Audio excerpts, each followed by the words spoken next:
What's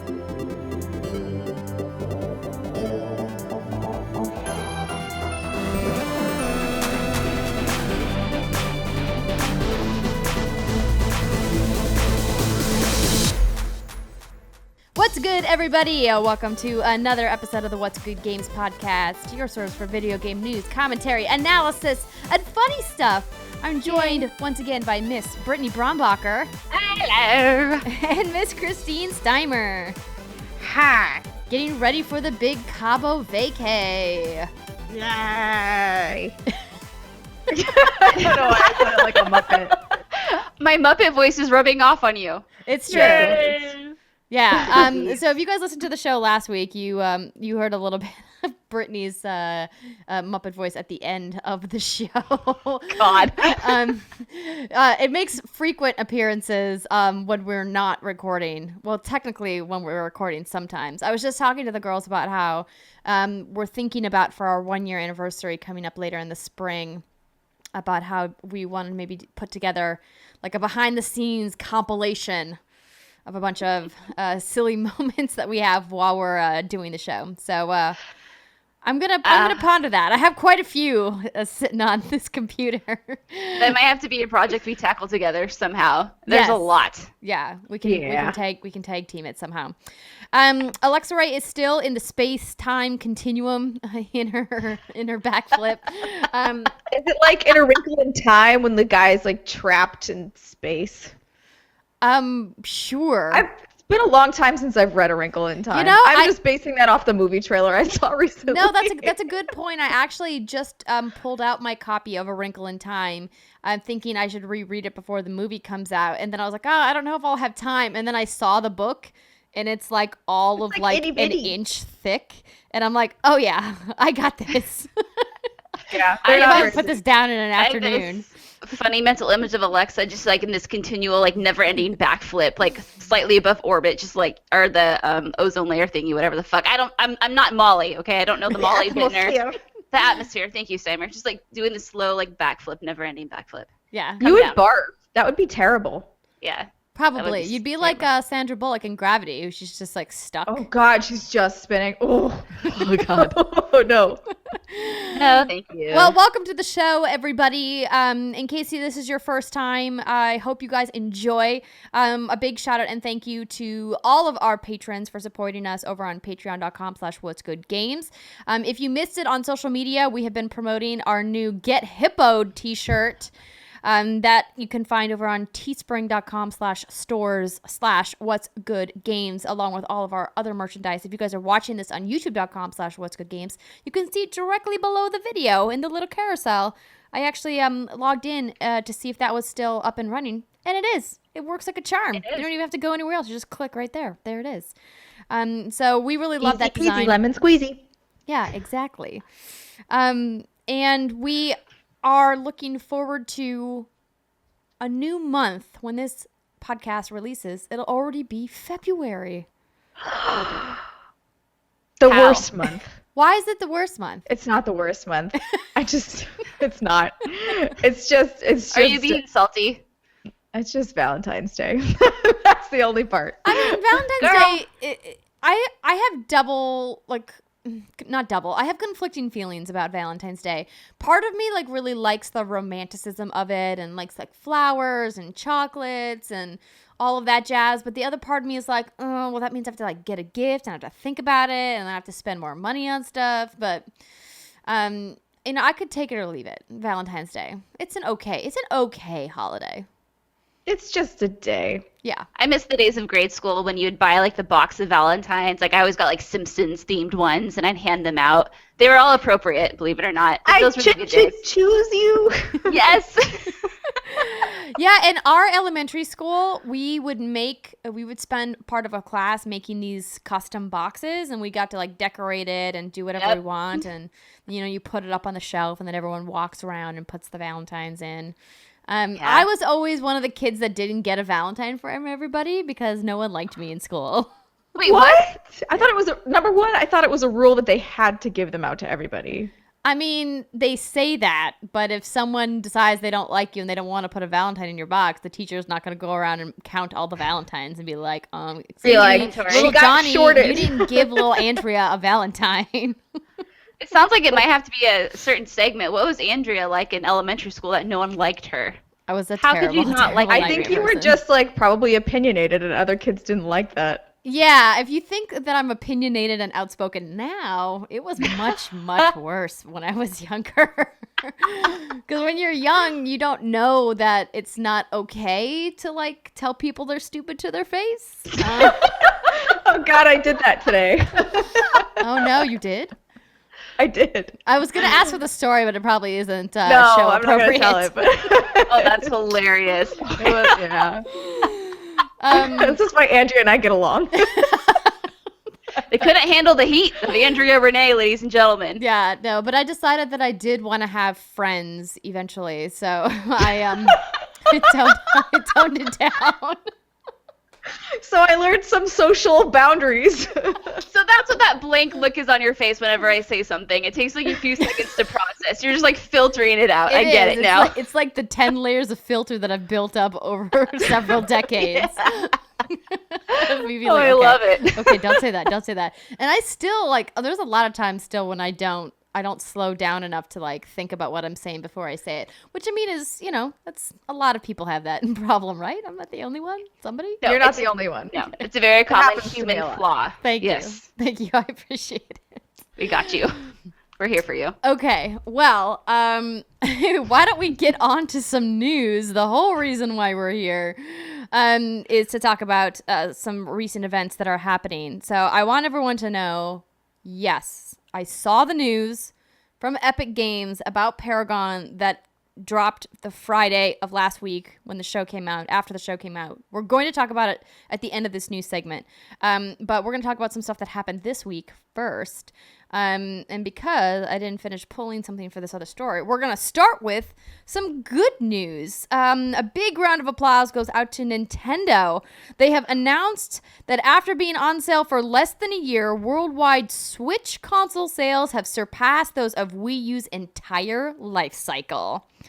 The company has sold 14.86 million Switch units worldwide since its release in March 2017 through the end of 2017, compared to 13.56 million units for the Wii U over more than 4 years. On the software side, Nintendo is also proud of the fact that Super Mario Odyssey has sold over 9 million copies, and Mario Kart Deluxe over 7 million, and The Legend of Zelda Breath of the Wild at 6.7 billion. So this is really impressive stuff from Nintendo, and a big congratulations and hats off to them. Are you either of you surprised by this news? I mean, I just feel like you're comparing it to Wii U. Like, I hope to God it's doing better than that. Well, that was their last console, though, right? No, I know, but like, it was sort of a joke. Everyone was like, "This is confusing. Like, the people who bought the Wii won't understand if they need to get a Wii U. What is this thing?" Yeah. But that being said, I mean, I love my Switch, and I'm happy that it is doing as well as it's doing. Yeah, and I mean, there's something to say for the Wii U. I played only a handful of titles on it, and I understand the vision Nintendo was going with, and I feel like they took that vision of the Wii U, launched the Switch, and nailed it. It has that portability that the Wii U had like 15 feet of, if you were lucky. Oh my God! So it like the Wii U is like scuba diving, where you're still attached to a cord, like floating above you. You can only dive 15 feet down. The Switch is regular ass diving. You can go up to 60 feet. You got it, Steimer. No, I'm really happy for Nintendo. This makes me feel warm and fuzzy. I'm always rooting for them. I think a lot of the decisions they make from a business standpoint are kind of wonky and weird.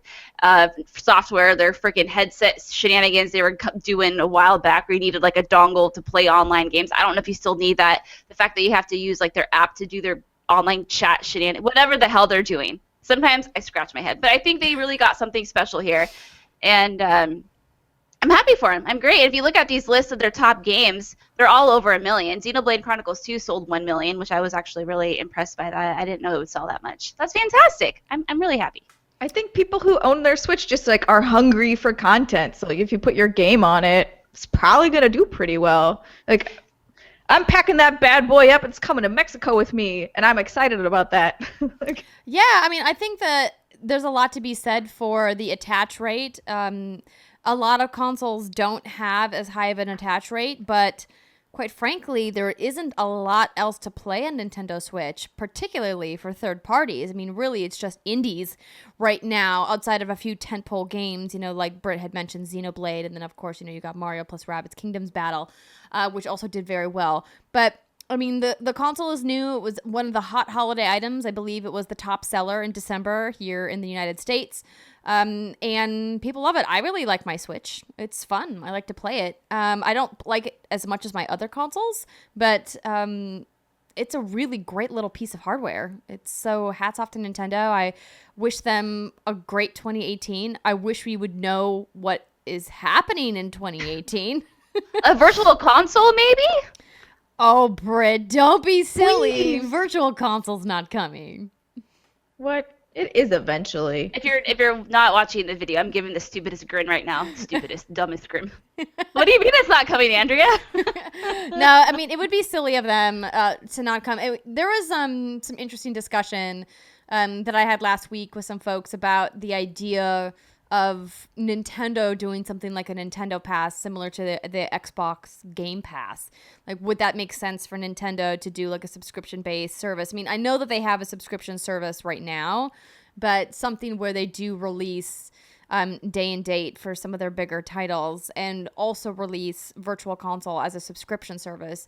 What do you guys think about that? About the idea that Virtual Console could be like $9.99 a month with access to everything Wii U and earlier? That sounds like not something I would want, because I'm that would be a waste of money. Well, because I just want to buy the things specifically I want and download them and not worry about it again. I don't like this everything's $10 and then eventually you're spending like $200 a month on all this crap and you're not using most of it. No, $10 a month total, like $9.99 flat subscription. I know. I'm not talking about I'm saying there's $10 for this, there's $10 for Netflix, I'm talking about like everything being not just Nintendo, like all of the things that are $10. You're like, it's just $10 a month, and then eventually.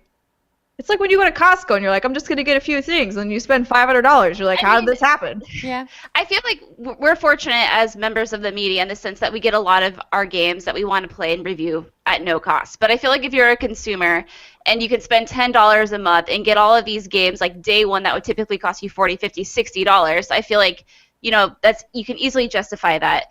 I think if Nintendo were to release like a $10 a month thing a la Xbox Game Pass, that would be an amazing fan service. However, they obviously do not need to do that. If they release like Chrono Trigger and Earthbound and all these like NES, Super NES, N64 classics on their Virtual Console, people will pay a la carte for those bad boys because there's so much nostalgia.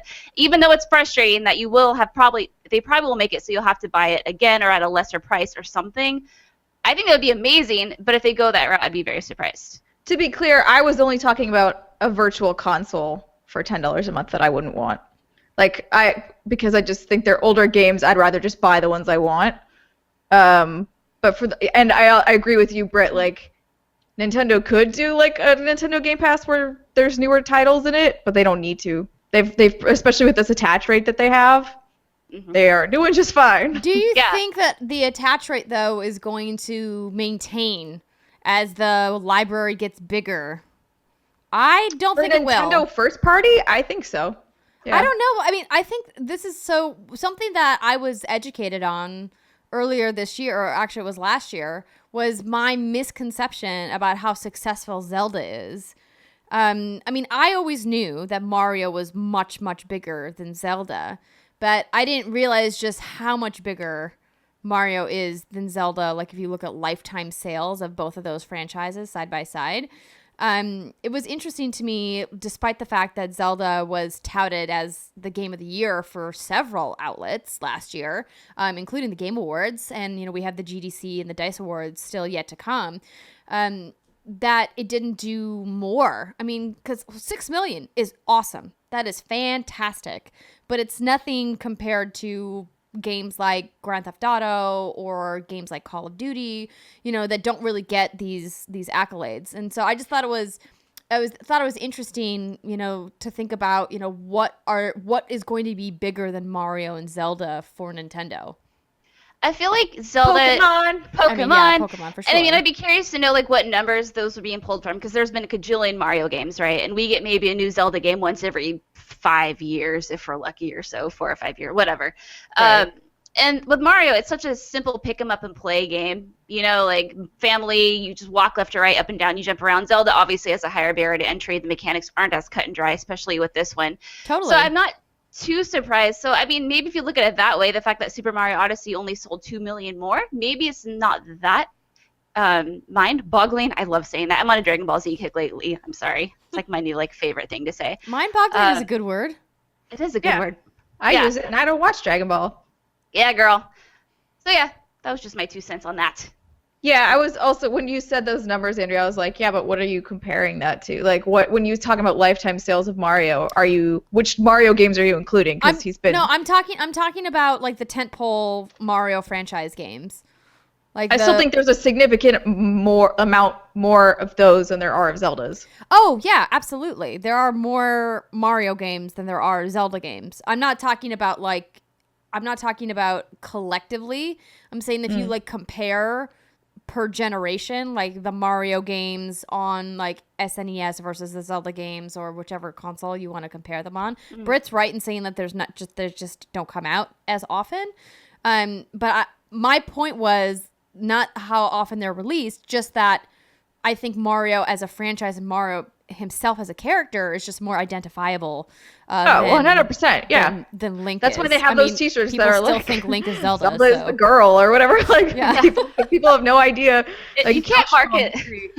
You can't market Link. I love that guy so much, but he just has no personality. He's just kind of a boring dude. Like he's not really known for anything except for doing somersaults across Hyrule Field, going "Hi," and that's it. Does Mario have that much of a personality? Yeah, of course he does. Mario. Like he's a chipper, upbeat guy. He's always smiling. He's always saving the day. And Nintendo always puts him in the spotlight. Link. We need more Link in our lives. I'll get off my soapbox now. That was my Link noise. How did I do? You did really good. But it will be interesting to keep an eye on how Switch does in year 2. I have said that I don't think it's going to be able to maintain its momentum, but prove me wrong, Nintendo. If they can did they? I can't remember if they said they were going to try and get the Pokemon game out this year. They have said nothing about the Pokemon game. Sorry, it's slated for 2018 or later. The chance of that game coming out this year is like 0.1%. I know. I couldn't remember if they had even put that year next to that name, but that will sell consoles. That will sell so much. Yeah, I mean for sure. That's like the one franchise that will really kind of, I think, be a hardware pusher for them. But I'm surprised that Mario Kart, wasn't Mario Kart that came out just a rehash of the older Mario Karts, and it sold 7 million copies. Yeah, it was the 3DS. Jesus. Mario Kart. Wait, it sold better than fucking Zelda. Yeah. I'm not surprised. Mario. Old Mario beats new Zelda. Well, Sigh. Let's sigh. Do we want to talk more about Mario? Why? Oh, I meant the next story. We have a news item. Oh, I was going to go backwards. But yes, we can roll right into more Mario news. Nintendo and Illumination are making a Mario movie. So this was rumored. We actually talked about this a couple of months ago. But now it looks like they are in the final stages. Over on Variety, they report that Illumination Entertainment is near an agreement with Nintendo to make an animated Super Mario Bros. Movie based on the iconic video game franchise about the plumbers Mario and Luigi. So Illumination, which is owned by Universal Studios, has produced Despicable Me, Minions, The Secret Life of Pets movies.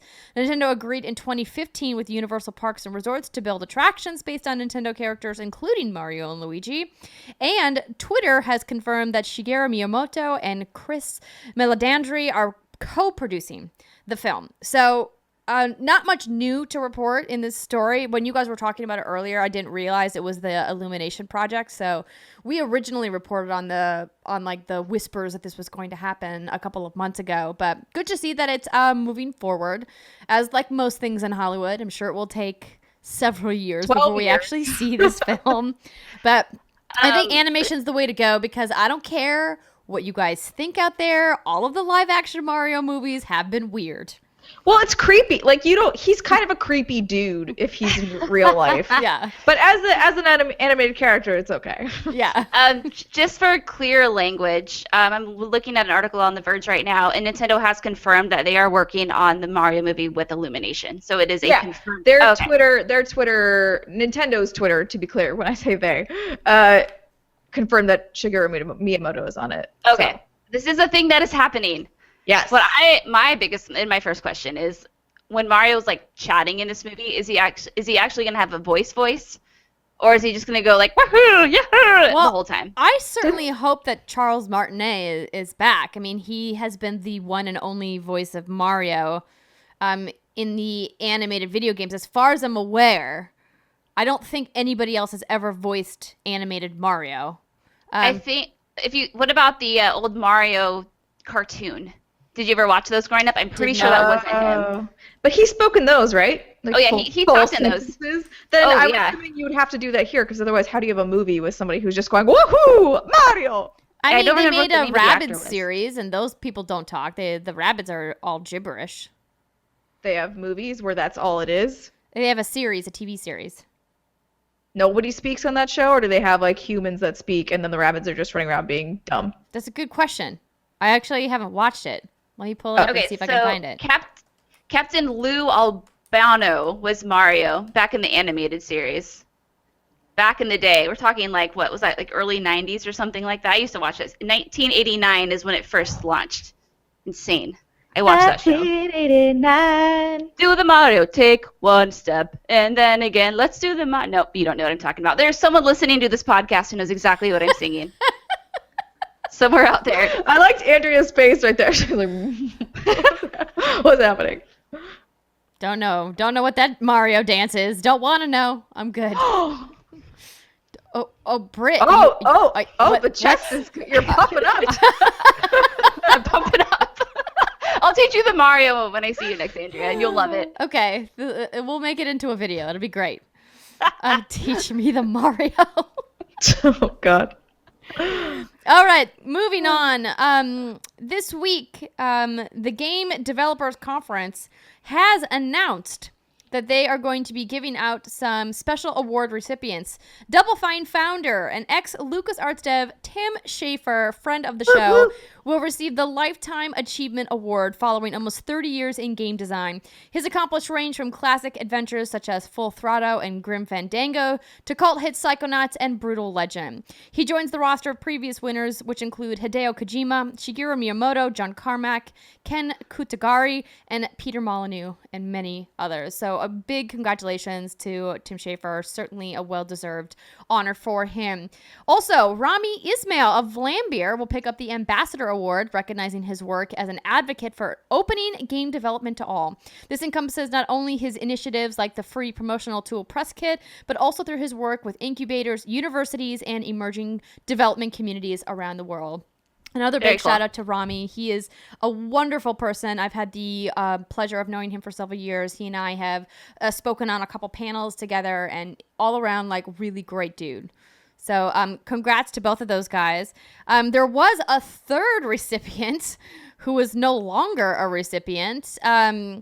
Atari co-founder Nolan Bushnell was originally the 2018 Pioneer Award recipient, but the organizers of the Game Developers Conference have pulled the award. According to Kotaku, they say they will now give it to no one. The quick change followed 18 hours of outcry about Bushnell's alleged unsavory behavior towards female Atari employees back in the day. Those stories have circulated for decades, and as they resurfaced, the gaming community began to question whether Nolan's legacy ought to be celebrated in the wake of the #MeToo movement. Bushnell, for those of you who don't remember, co-founded Atari back in 1972. By the 80s, the company stood squarely at the center of the American games development scene, exploded into the consumer electronics market with Pong, and of course, the Atari 2600. So you guys can read all about the allegations. They're not even allegations. He openly admits it and writes, and it was written about in the 2001 book, The Ultimate History of Video Games.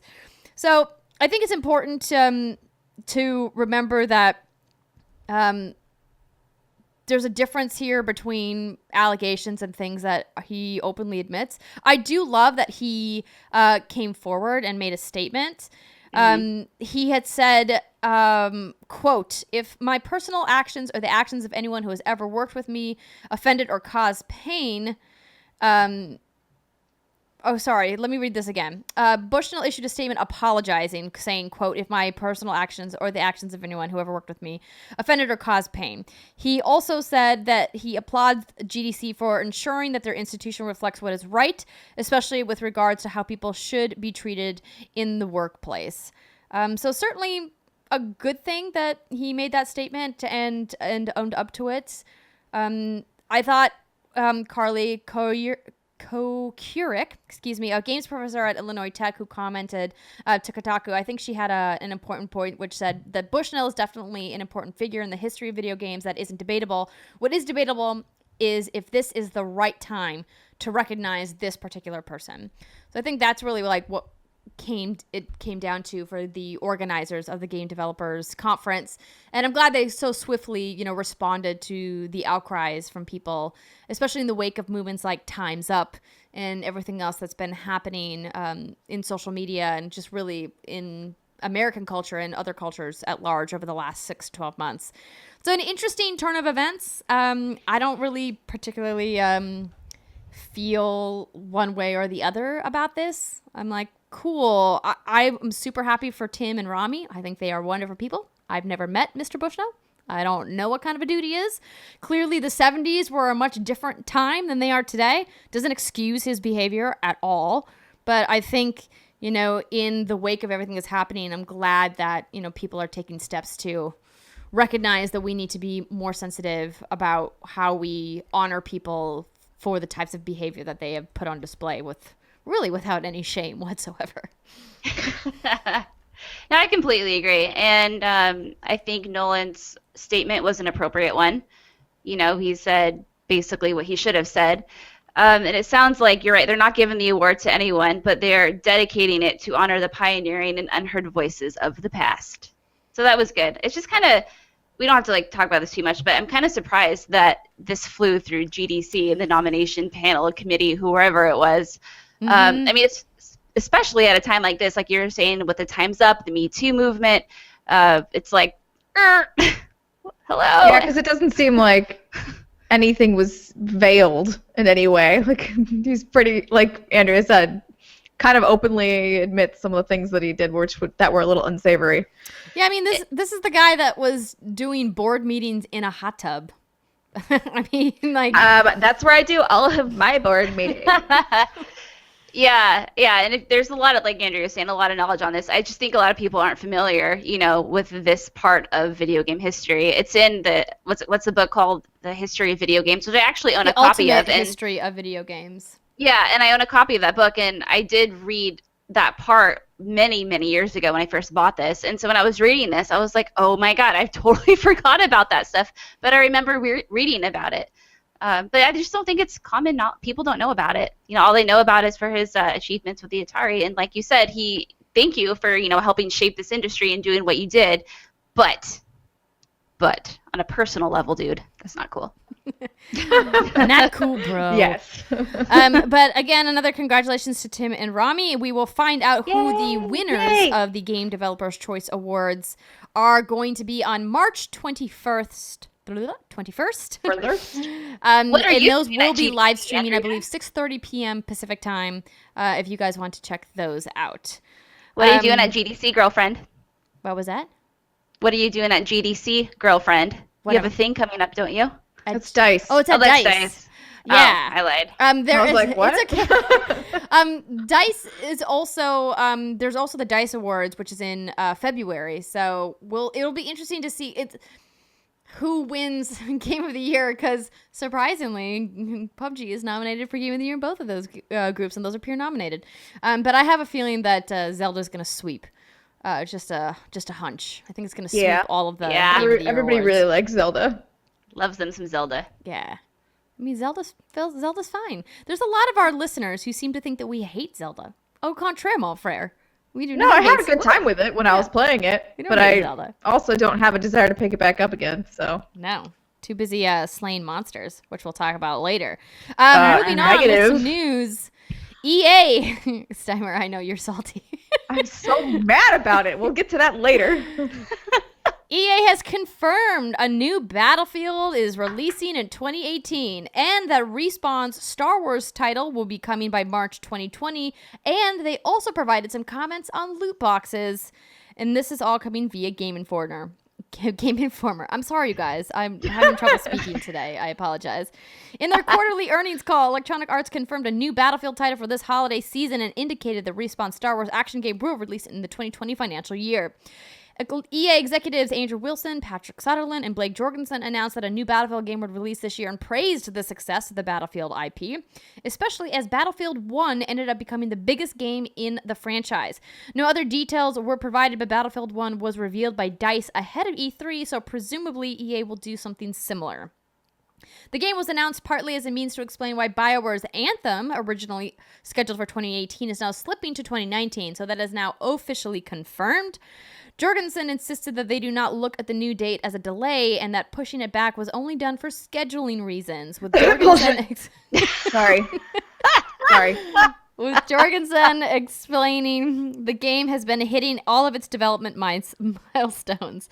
It doesn't make sense to release Anthem next to Battlefield, he stated, which is interesting. That's also true. Yes, but I mean, it didn't stop them from releasing Titanfall next to Battlefield. So nope, screw that title. Did they learn? Good. Yeah. Did they learn? A question was asked to the executive team about whether or not Battlefront 2 broke fan trust and if it could be repaired in 2 years for an inevitable Battlefront 3. But Sutherland clarified that Battlefront 3 has not been announced. He said that he expects Respawn's Star Wars action game in March 2020. So if those predictions are accurate, a holiday 2019 release could be a good guess. When asked about the impact of PlayerUnknown's Battlegrounds, EA president Andrew Wilson equivocated that he would not confirm similar long-running battle royale modes for Battlefield. What PUBG has done, quote, what PUBG has done is change the level of innovation that changes the way people play first-person shooting games, said Wilson. Quote, we've also seen it in Fortnite, so people are clearly interested in it, at how they innovate, including core gameplay and map design, meaning their Battlefield teams, are looking at how they innovate. Finally, the specter that has been hanging over EA since Battlefront 2's release, loot boxes, were eventually brought up. Quote, we do not believe that loot boxes are a form of gambling, and a lot of countries agree with us, said the executives. Quote, it's not just us, the entire industry and the ESA agree and are helping to explain to people what those are. People are enjoying games all the time that some are misconstruing as loot boxes or gambling, end quote. Just as a side note, Battlefront 2 has sold 9 million copies, though EA pointed out this is weaker performance than Battlefield 1, which is amazing that Battlefront 2, despite the entire backlash, still went on to sell 9 million copies. I mean, are we surprised, though? It's always those negative echo chamber voices. I'm not surprised at all. Yeah. Naysayers on the internet are always like a fart in the wind, as Brittany says. Wait, do I say that, or is that Alexa? I think you said it. Somebody said it. Maybe I'll take credit for that. That's a fantastic saying. It's pretty good. I mean, Steimer, how are you feeling about this? I just really love PR speak. It's like my favorite thing. So I love that they're like, this is a scheduling issue, guys. Everything's fine. Which I'm sure I don't think it's going tits up or anything. Like I think it'll be fine. But I do think it probably needs more time. You know, and it's a good thing to push it because like we just mentioned, they completely screwed over Titanfall 2. We're just like, LOL, just put that next to Battlefield. It'll be fine. Call of Duty. Everything will be fine for us. Everything's going to work out. Yeah, not how that works. I do find it interesting that they were a little cagey on like a battle royale mode, only because I feel like EA is the absolute worst publisher in terms of seeing a trend, chasing it super hard, and then immediately pulling back as soon as they realize they can't easily cash out on it. So either this means that they're lying and there is something coming, or that they're learning from their mistakes. I feel like it's just a very convenient excuse for a delay. I mean, because it's like, yeah, we don't want to cannibalize our other franchises because we learned from our mistakes last time. And it's like, okay, I'll buy that, but I'm raising like the rock eyebrow at my I'm questioning you. I can't. Andrea can do it. Damn, girl, you're good at that. I can raising do the it. one eyebrow. Yeah. How the hell? Brittany is using her finger to hold her Gotta be eyebrow able up. to move your face, girl. Obviously, with microtransactions coming back in a few months, I know that has people concerned. Yeah, obviously. I don't know why people like that. Why that was a news story this week. I mean, on the Battlefront forums, like a couple weeks ago, they announced that the new progression overhauls would be happening in March. And we also knew that the loot boxes were coming back. That's not like breaking That's news. what they said like day one. Yeah. Them clicks.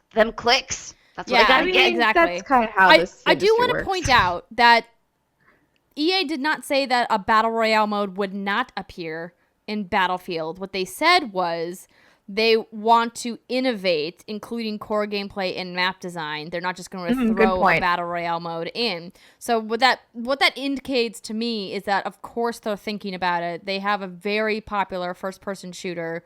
It would make sense that they would do some type of battle royale mode, given how popular Fortnite and PUBG are. But they want to put their own spin on it, which is good. That's what they should do. That's smart. Yeah. Yeah. Instead of just copying everybody else, innovate a little bit. Yeah, I mean, and Battlefield has all kinds of amazing vehicles and things to use. Like, it would be ripe for a battle royale mode. I kind of would prefer like a Battlefront one though. I want to be like a droid trying to win this fucking game.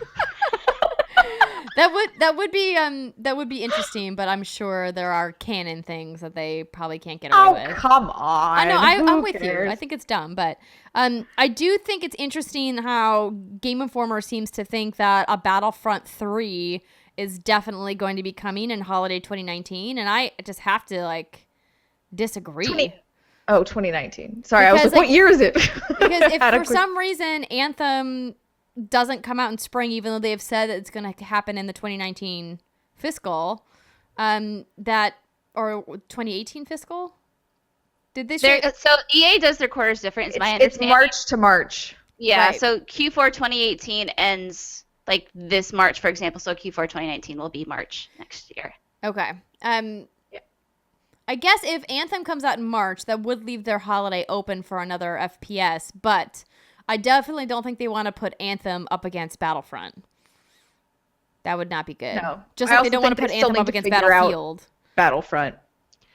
Battlefront is still we don't know what we're doing, which is why I think the update that's coming will be a good test. Yeah. Did you figure it out this time? Have you balanced this game? Probably not. Speaking of EA shenanigans, did you see the Casey Hudson tweet, Steimer, about Dragon Age? Yes, but I already forgot, so go ahead, read it. Okay, I've so already BioWare forgot. studio head Casey Hudson confirmed that the next Dragon Age will indeed be a live game, because that was a report that was going around. Quote, reading lots of feedback regarding Dragon Age, and I think you'll be relieved to see what the team is working on. Story and character focused. Too early to talk details, but when we talk about it being live, it just means designing a game for continued storytelling after the main story. So to me, that sounds more MMO-ish, not like just in terms of continued storytelling after, and in terms of expansions and or DLCs, and I don't think, and they've done multiplayer modes and stuff for Dragon Age as well. Mm-hmm. So I could see them doing that again, but maybe better, maybe having mini dungeons with stories or areas you explore with your friends, but in addition to this single player story focus. Yeah. Yeah. I don't see them doing anything crazy with Dragon Age. I don't see them being like, it's a completely different game now. They better not. No. There's not a lot to talk about, obviously, but Steimer and I are very big Dragon Age fans, and so any little morsel of Dragon Age news that comes out, we will talk about it. So we need to fight Egg. Egg is going to destroy the world. Egghead will destroy the world, that son of a bitch. He's a bastard. He But is. he's got some kick-ass thighs. Bald-headed bastard. All right, we can move on.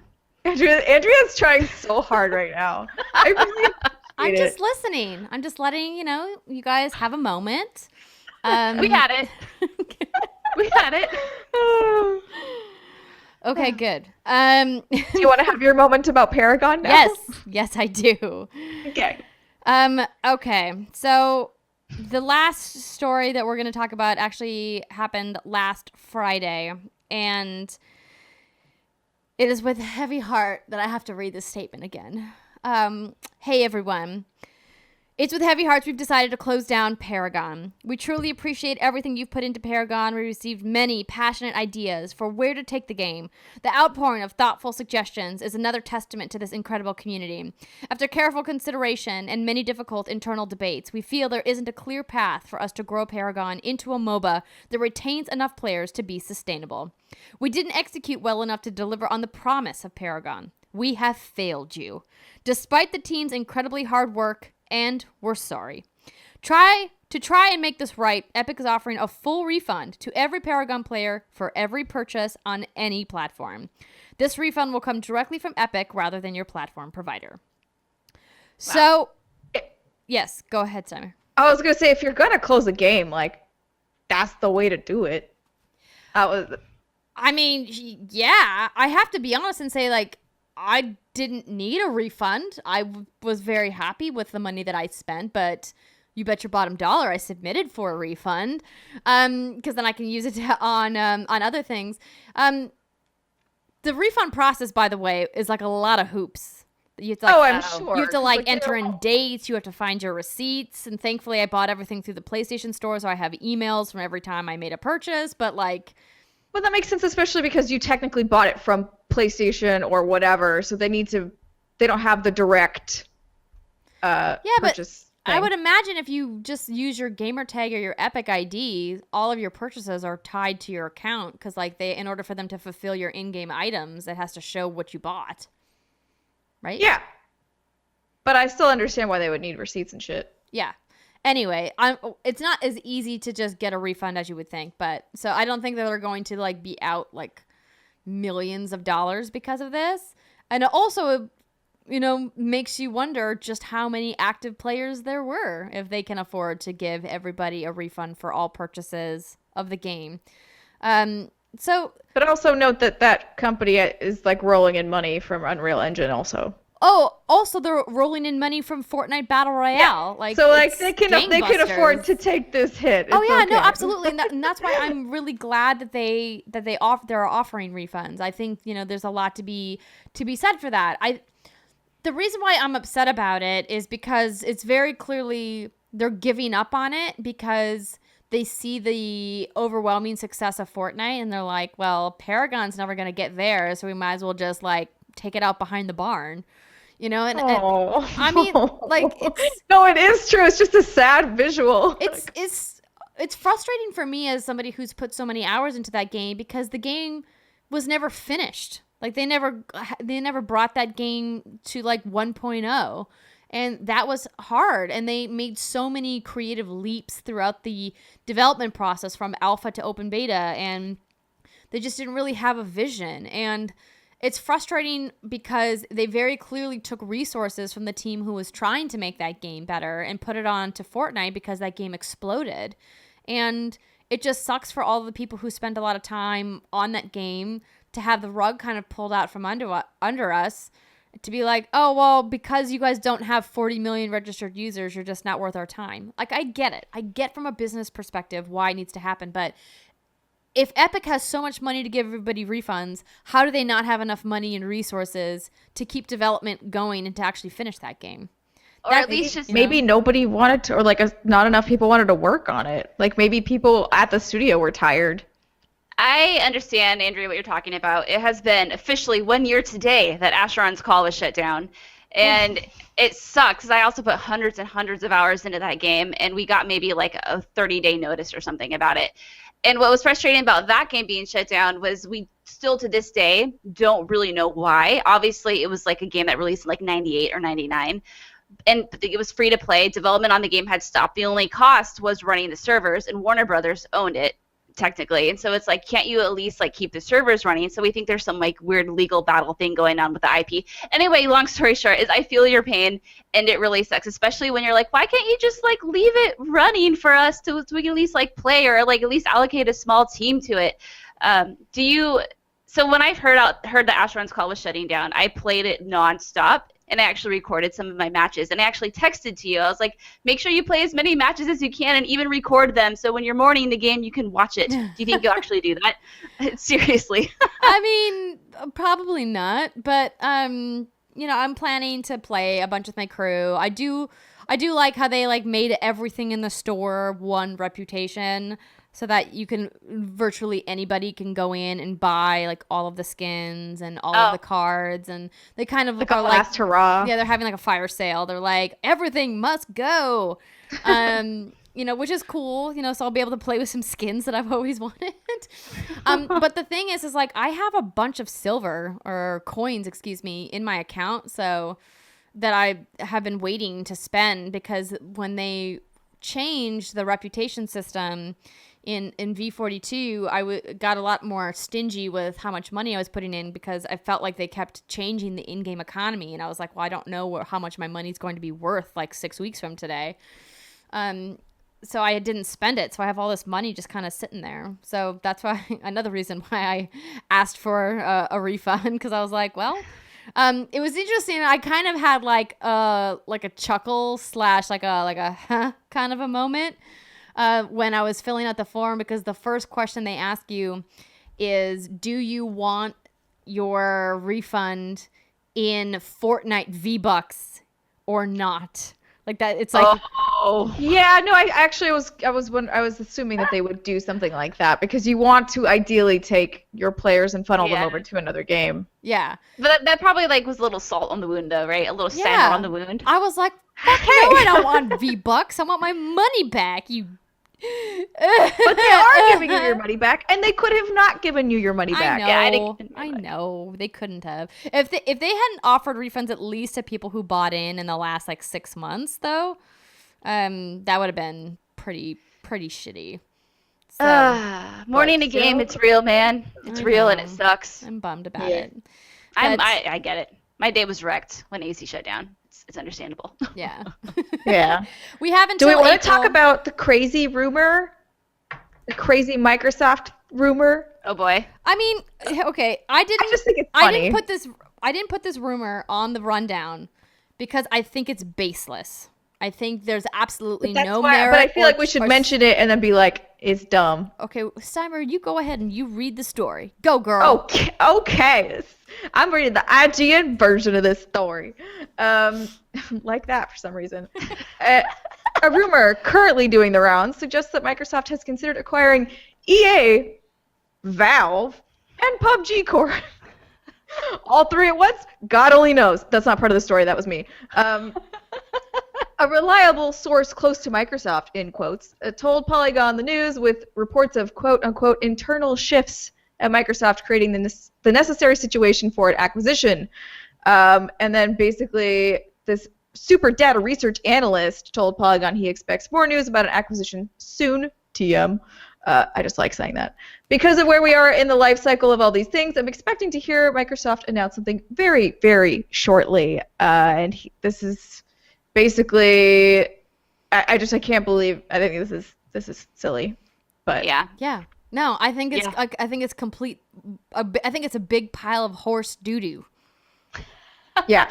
Like smelly horse. I can't even believe that this rumor is being reported on. The idea that Microsoft would buy EA, Valve, or PUBG Corp are all laughable. The only one that is even remotely possible would be PUBG Corp, but I don't know why that company would sell to Microsoft.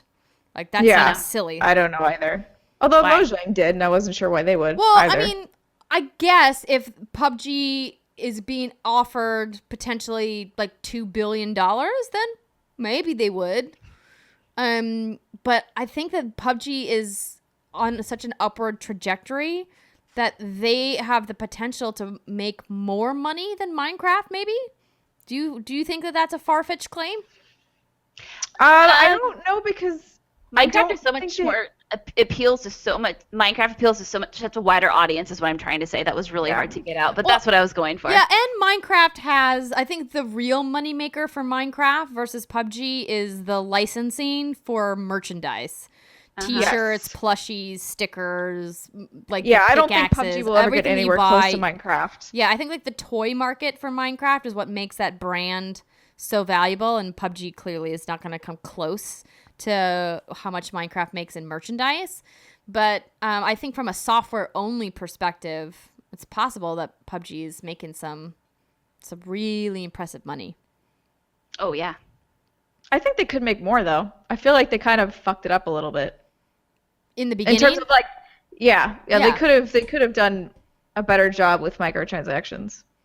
Oh, yeah, absolutely. I mean, well, the game was still technically in early access, right? So not surprising that they didn't have all their ducks in a row. But I don't know how much longer this is going to last. I feel like they're going to plateau at some point, right? People are going to get tired of playing the game unless they can keep iterating.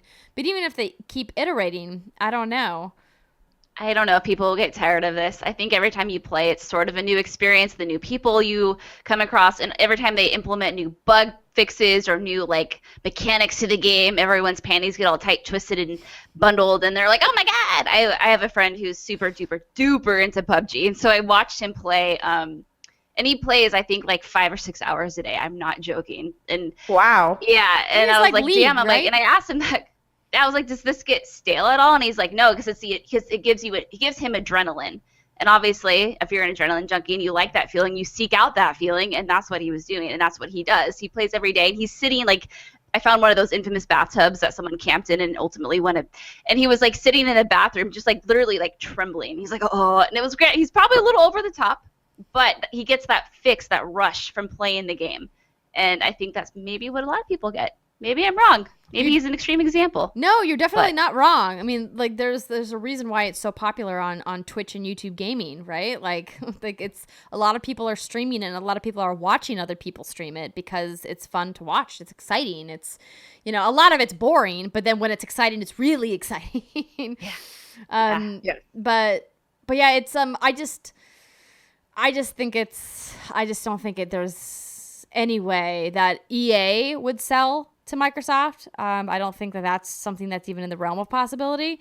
And I don't think Valve most definitely. Valve is also really weird because like I assume the whole base of these rumors is the fact that Microsoft needs more exclusives, right? So like if you buy EA, oh hey, now FIFA is an exclusive. Sorry, everybody who owns a PlayStation in Europe, you're gonna need to buy an Xbox in order to play FIFA, right? Like that's the idea. Crazy, but that's the idea. But with Valve, I'm like, Valve really owns a store at this point. They are a storefront. Now they make fuck tons of money, but if the whole point was to like get exclusive titles, you got what, like Dota? Counter-Strike. Half-Life 3, Steimer. Oh, come on. That game is so dead. I would much rather get a Portal 3 than a Half-Life 3, quite frankly. But even like we haven't even heard anything about a Left 4 Dead anytime, or like no more Portals. Like what are they? They're just. Portal. I know. Yeah. I really liked Portal.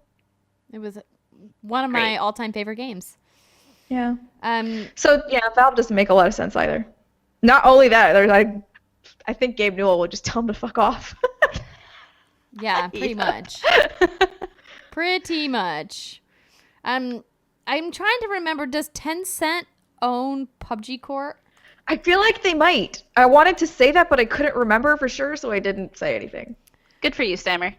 Damage control. No, so Tencent won the rights to officially release PUBG in China. So clearly they're working together, but it just says that Tencent has the exclusive rights to operate PlayerUnknown's Battlegrounds in China, which is, I mean, obviously, like, that's a smart partnership because Tencent has such a giant hold there, and their infrastructure is so built out that they can really help accelerate the growth. And I mean, that's just another giant win for Tencent, the company that just can't stop making money. Oh, man. They own a stake in a lot of video game companies that people don't even realize, which is crazy. Yes, they do. We'll keep an eye on this rumor. Who knows? Maybe it's not. Maybe PUBG Core is going to sell to Microsoft for $2 billion like Minecraft. Who knows? It would be hilarious if it was like tomorrow. Microsoft buys EA, Valve, and PUBG Core, and also has gone bankrupt because. Yep. Pretty much, yeah, exactly. All right, ladies and gentlemen, that'll do it for our first segment of the show. We are going to take a short break. When we come back, we will be talking about pirating and hunting things. And Steimer has been playing some MOBAs. It's going to be great. Stick with us. We'll be right back.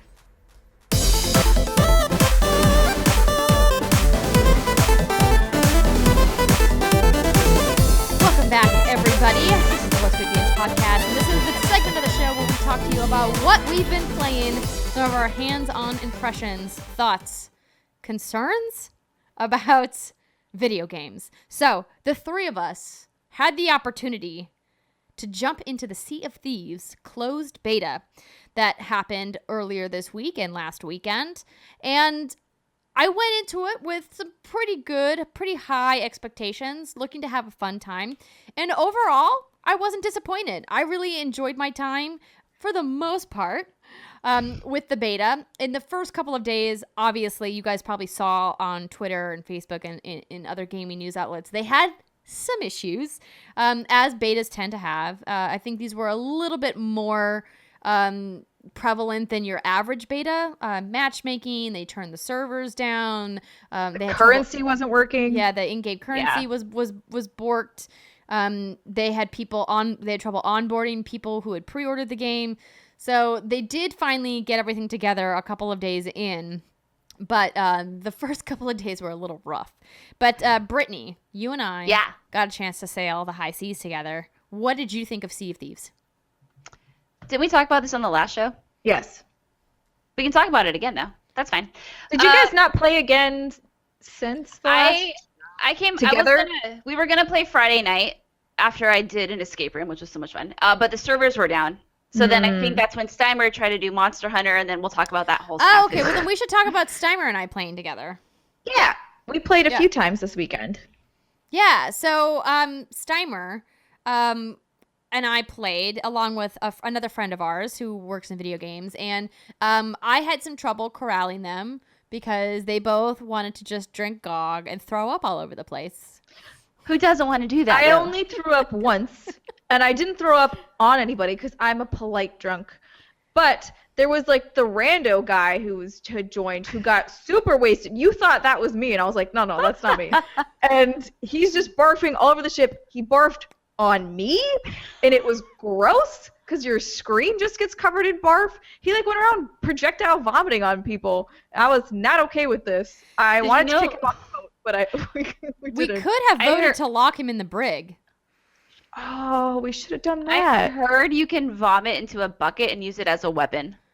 That's gross. That is really gross. Kind of funny. Who thinks of these things, Rare? Oh my gosh.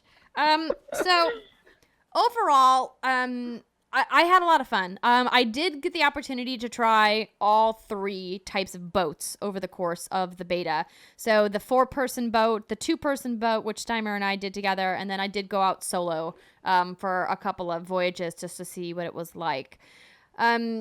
All times, I had fun navigating. The water tech looks gorgeous, which we talked about.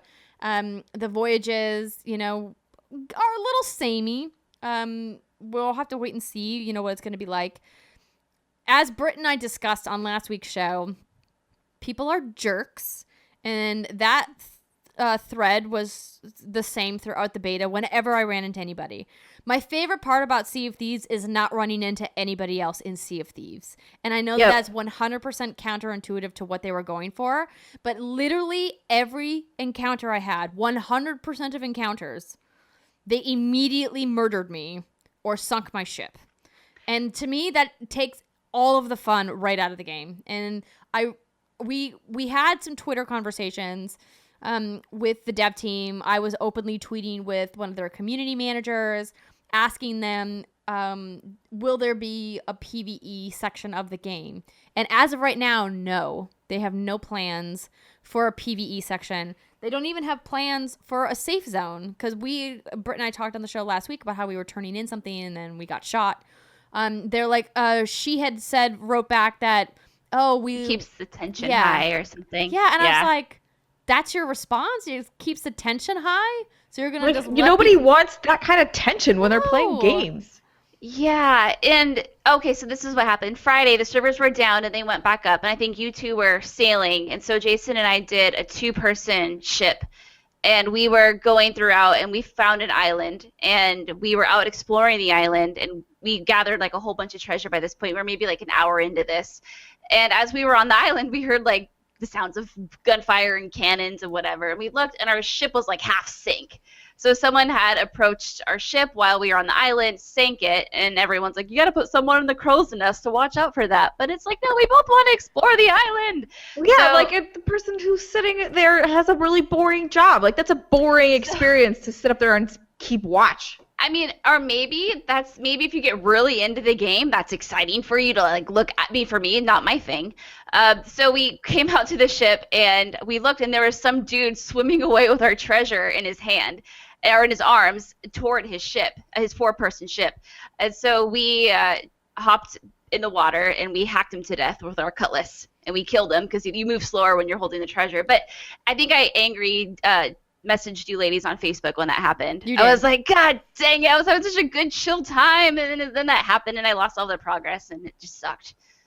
Yeah, I had a weird thing happen. I think this was a bug, or it was just a confusing moment. I didn't quite understand it. So I was in a port town, and this is when we were all, like, Andrea and I were having trouble matchmaking or, like, getting into a party, so there was just confusion all around in general, right? So somebody walks up to me, kills me, because I'm like, what's happening? Where am I? And I was like, great, I'm on this stupid ghost ship, fine. I get off the ghost ship, and I'm on a ship. But I look around, and the people who are on the ship with me are red names, and they immediately killed me again. So I was like, what the frickety frack? Like, what was the point of that? Why did you spawn me in a place where I can immediately die again? Yeah. I think it was a glitch, but it was really weird. And then I eventually dropped out of that game because we figured out how to party together. Yeah. But other than that, I did have a good time when Andrea and I were just, like, sailing around. I actually think I preferred, like, the 2-person ship with you. It was kind of chill. We were just hanging out on the ocean. Getting drunk. We didn't get drunk because, like, you can't get drunk when there's just 2 of you. You've got a lot of work to do.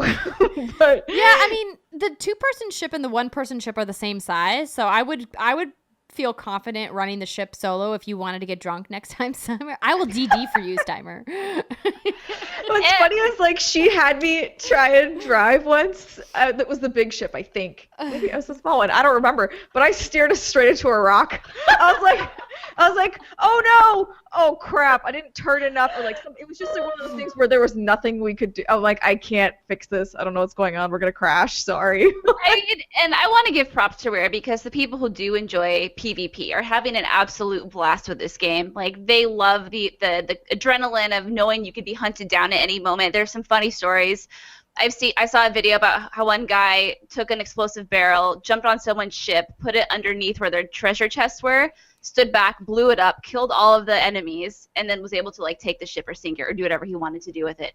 And just, like, funny stories like that. So, like, I think Rare has really accomplished something well with, like, that goal. But I think we are a prime example of people who want to play this game to explore it, to take in, like, this cute, beautiful, charming world. It's relaxing, it's cathartic, it's all these great things. And I think for all of us, that pleasure gets taken away the minute we're killed and we lose progress, or you find someone who wants to just kill you for the sake of it. And if there's no PvE or no safe zones, I'm afraid they're alienating a lot of players that really would be super into this game. I think it's just a matter of when, not if, that they implement something like that. Yeah, they have to, at the very, very least, need those outposts to be safe zones. Because how irritating is it if you've done all this stuff, you've gotten it all the way back there, and people would just camp there. Like, that's what's going to happen. If they release this game, people will just camp at outposts and murder people coming in. Take their treasure and turn it in. Like, and that's going to be a crappy experience for everyone. Well, yeah. What people have said in defense of that is that there are supposedly so many more outposts than there are ships per session. Now, I don't know if that's true or not because I don't know. I just don't know. Sure. But I feel like the fact that it's happened to all of us a few times, maybe there's not as many outposts as people are saying there are. Because if there were so many outposts more than players, I feel like the odds of running into these people so many times is so slim. But it's happened to me multiple times in a few times I've played. So there's that too. Not only that, if I'm like looking at a pretty dress to buy, I don't want a knife in the back. It's true. I want to go shopping. Let me shop. Yeah, you definitely shouldn't be able to be killed while you're looking at merchandise or while you're interacting with a vendor. That seems like so cheap that if you're inside of menus with a vendor, that somebody can like shoot you or stab you. Like that's just low, you know? Like I get that they're going for a pirate theme, but like the idea that, you know, you can swim with a chest and you can play an accordion underwater, you know, And like eat a banana without peeling it. exactly as Steimer said, we're still gonna lobby for the pickles. Yeah, like, pickles. We're not having it's not a 100% realistic pirate game. So, looking forward to seeing more. Had some fun. I really want to like customize a pirate that's not ugly. I got stuck You with got the an ugly. glass-eyed pirate every Dude. time. I was playing with Andrea, and like 2 minutes into this, she's like, "Britt, I have to tell you, you're a very ugly pirate." I was like, She told "Thanks, that girl." to me too. Yeah. Andrea's anti-pirate. You pirate judger. It's not our fault we have peg legs and eye patches and beards that are patchy. Learn to love us. There's nothing wrong with that. You just like the one that you were, Britt. Like your face was just so blocky looking. I was just like, what happened? There's like no curvature to your face at all. I've seen some shit on the high seas. Parrots eating my face. Oh my gosh. So Sharks. so that was fun, and shout out to Jeff who played with me, one of our patrons who got a giveaway code for the beta. We had some fun on our voyage. Yeah, I played with him too. Yeah, it was good times. So another game that we attempted to play together but ended up playing separately was Monster Hunter World. So Steimer, unfortunately, has not yet gotten a chance to play because Nor will I ever. Capcom very graciously provided us with codes for the game to play the game on Xbox One. Thank you, Capcom. And Britt and I got ours installed, no problems. We made our fancy little characters. Steimer got hers installed, played her character, got to the first cutscene, and then what happened? She takes a deep breath. Nothing good happened. So I noticed first, like, oh, people have mentioned the lip syncing's off, but this is like really off. Like, and then I realized the screen was freezing, but the audio was still playing. So like the audio was surpassing the visuals. So it's like a ship is wrecking, but she's just in the bar. You're like, all right. And then eventually it would just crash the Xbox completely. And I was like, well, that's not great. Maybe it was just a weird thing. Try it again, right? Hard boot. Xbox come back to life. Fire the game up again. Same thing happens. The audio, basically the cutscene just doesn't play properly, and there's no way to skip those cutscenes, so you can't really do anything about it. And then again, crashed the Xbox. I was like, all right, well, I'm gonna delete this thing and reinstall it. Maybe something messed up when it was installing. I don't know, right? Delete it completely. Reinstall the game. And then I even went and I was like, okay, I'm going to make a different character because maybe that character file is corrupted. I'll use the basic preset characters. I will not customize this character whatsoever so that maybe the game will have an easier time rendering this cutscene. These are all like the things I'm thinking that might be problems. And then one of the times, I can't remember which one, it may have been that one, I got farther along. Like I made it through the first part of the cutscene where you are dumped on this lava rock, and It's you're the back of the monster. like, oh, is it a monster? Okay, I'd never made it to the part where it's a monster because it crashed again. So I like ran forward 12 steps, and then another cutscene initiated, which crashed my Xbox. So I was, pretty frustrated, and just was like, I I don't know why this is happening, and clearly the universe doesn't want me to play this game. So yes, thank you for giving me a code for this. I would have been really mad if I'd paid for it. But like, I don't know why this is happening. No one else on the internet seems to be having this problem. It is just Yeah, I tweeted about it, and we found one other person who said that it happened to them, but it sounds like some kind of really weird error. Yeah. I don't know what it is. And I was like, oh, look at this cute girl I made. Look at this cute cat I made. I was excited to get into it. And then. And you spent a lot of time on your character creation. So I can only imagine how much time you lost during that. And I apologize. It's okay. It's your fault. Okay. I was just like, I wanted to play with you guys, but. Yeah. We didn't even know. Good news. We can try to get you a copy for PS4 and you can play over there because it's not broken on PS4. Yay! So I have played through up to the Puke fight on both consoles. And surprisingly, I guess not surprisingly, but it looks better visually on PS4 Pro than it does on Xbox One X for my two comparisons. I picked to prioritize resolution. No, I picked to prioritize graphics on Xbox One X. And I picked to prioritize frame rate on PS4 Pro. PS4 Pro still looked better. I don't know if it's because of the HDR that the PS4 Pro does versus the HDR on the Xbox One X, but really, really looked awesome. I thought the control scheme with the DualShock 4 and the way that they have the controller laid out, at least as the default. I know you can probably go in and like tailor some stuff, but like the default on PlayStation was easier than it was on Xbox. And apparently there's been some matchmaking issues on Xbox, which is unfortunate. But Britt, you haven't had any problems playing it on Xbox, have you? No, I haven't had any problems. The only issue I've had is trying to remember the Xbox controller versus the Switch Pro controller buttons. That's been screwing me up. But that's not a problem with the game at all. Oh, it's so bad. I feel so old. I'm like, what's the B? Where's the B again? No, so the matchmaking issues are fixed now, which is good. Good. But it's still really clunky. It's not easy. The matchmaking is clunky? Yeah, it's not as easy as just inviting a game to your friend. Inviting a game to your friend. It's okay. I do it all the time. Because then, so first of all, like story missions, you can't do with other people unless both of you have completed the cutscenes and the dialogue. And then as soon as like the battle begins, essentially, you can back out of the game and then join up again and then do the fight. So, I mean, back out of that mission specifically, and then you guys can do it together. You don't see your partner in the main town area. I think it's, what's it called, Astera, or am I making that up? Yeah, Astera's right, town. yeah. Yeah, you don't see your partner in there at all. And wait, really? I haven't seen, no. Like when Jason and I have played the few times we have, like I don't see him running around at all. I also haven't seen anybody running around in the hub at all. And I don't know, it might be designed to be that way. The only place we see each other is, I think it's called the Gathering Hub, and that's where like you can join up and do some of the things. But like the blacksmith isn't accessible there, and it's just kind of frustrating because it took us forever to figure out how to like even play in each other's game. And then we found out if it's a story mission, you can't join each other's game until you do the cutscenes and the dialogue, like I said. But you can do the optional stuff together.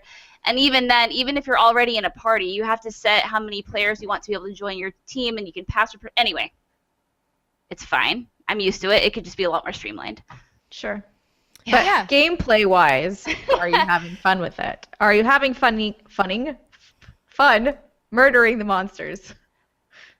I mean, yeah. So I maybe had like that was not a no, because there's so much to this game that I feel like even though I maybe spent 8 to 10 hours with it, if that, like I'm barely scratching the surface. I'm still learning like that now. I have to, because they throw so much at you. It's near impossible to try to learn it all within the first few story missions. So now now that I kind of have the basic mechanics down, it's like, okay, now I need to work on crafting. I need to learn how to craft traps and how to use them. And then all the while you're trying to gather materials to upgrade your weapons and your armor. And then there's bounties and optional quests. And it's just a lot. Sure, but like, how does it feel to stab something? Again, I'm using the... No. Well, it depends on what weapon you're using. I think Oh, Andrea sure. maybe have talked about this. I'm using the dual blades because they're quick and twitchy.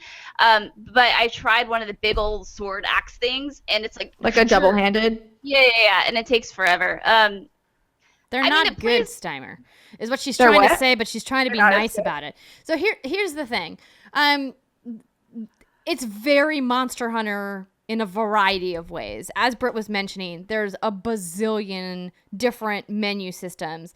I tweeted Austin Walker's Monster Hunter World review over on Waypoint because I thought he did a really good job of articulating my thoughts on the game. He lists off some of these systems. He calls it Monster Hunter's signature complexity. Statistics, items, equipment, cooking, weapon movesets, assignments, upgrades, expeditions, trade missions, horticulture, bounties, crafting, charms, ranks, elemental weaknesses, NPC partner affinity, map zones, and somehow more still. Those are just some of the systems in the game. And so that's very traditional Monster Hunter, right? That it's like it's busy as fuck. There's just a lot going on. The tutorial system this time around is pretty robust. So Capcom did a great job really trying to onboard people like me who have played like a little bit of Monster Hunter on 3DS like one time. And then I was quickly like, this game's not for me. Goodbye. And I laughed, but everyone's been raving about this, so I really wanted to try to give it a shot. When I played the first couple of missions on PS4, I started with a sword. Quickly was like, oh nay, this will not work.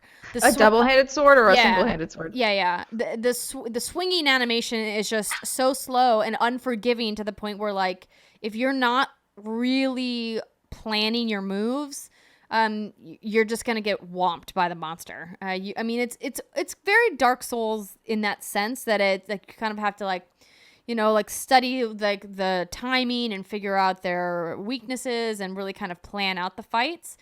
And so, like Britt, I went to the double blades, but now I'm using a hunting rifle. So there's a gun. There's guns in the game. Ooh, pew pew. Guns-esque. So I've been having some fun with it. The problem is that it's not as effective as a lot of the blade weapons are, at least now at the level of the game that I am at. I obviously need to upgrade and improve things and things like that. But I crafted it. I have a hunter's rifle, and it's fun. I like ranged weapons, especially with these big monsters, because a lot of the times when you're up close, you're incredibly vulnerable to them like swinging their tails at you and them rolling over on you and all kinds of attacks. And you have to be very good at dodge rolling. Really getting used to swapping between the fixed camera and the non-fixed camera has kind of helped me in some of the fight scenes, really utilizing that to my advantage. But the biggest problem I have is just like the constant in-fight item rotation that has to happen, because if you think about other RPGs where you're in these kind of really intense fights, a lot of them will let you pause the menu to swap out items. Like even let's use a recent example like Zelda, like where you're in combat and you need to like eat some food or swap out your weapon or whatever, the game pauses, right? Monster Hunter doesn't pause. So when you're in the fight with the monster, like you better like run away to like drink your antidote or whatever and then run back. It takes a lot of practice to get good, and so in that sense it's very alienating to new people who aren't prepared for just how intense all of the different systems interacting together are. I agree. Yeah, so it's challenging. That said, I'm still, looking forward to spending a little bit more time in the game. I just did the Puki fight solo and was like, I failed it the first 2 times that I did it, which sucks when you put like 45 minutes into a fight and then you faint the 3rd time and you're like, no. Oh, that sounds bad. But I mean, like, I think people who are fans of this franchise would say, well, that's just, get good. Mm-hmm. Sure. Some highlights for me, the graphics look great. I think the lip sync is hysterically bad. And it was interesting. I was talking about it with someone. We were trying to figure out if the lip sync is animated to Japanese and the English dub is the reason why it's making it look so bad. And I don't know the answer to that question. So maybe somebody can write into us at contact@whatsgoodgames.com and let us know if that is indeed the case. If that's not the case, then I don't know how Monster Hunter gets away with it when Mass Effect Andromeda got raked over the coals for it. And some other games have gotten raked over the because the lip sync is really, really atrocious. It's really bad, but that's also not.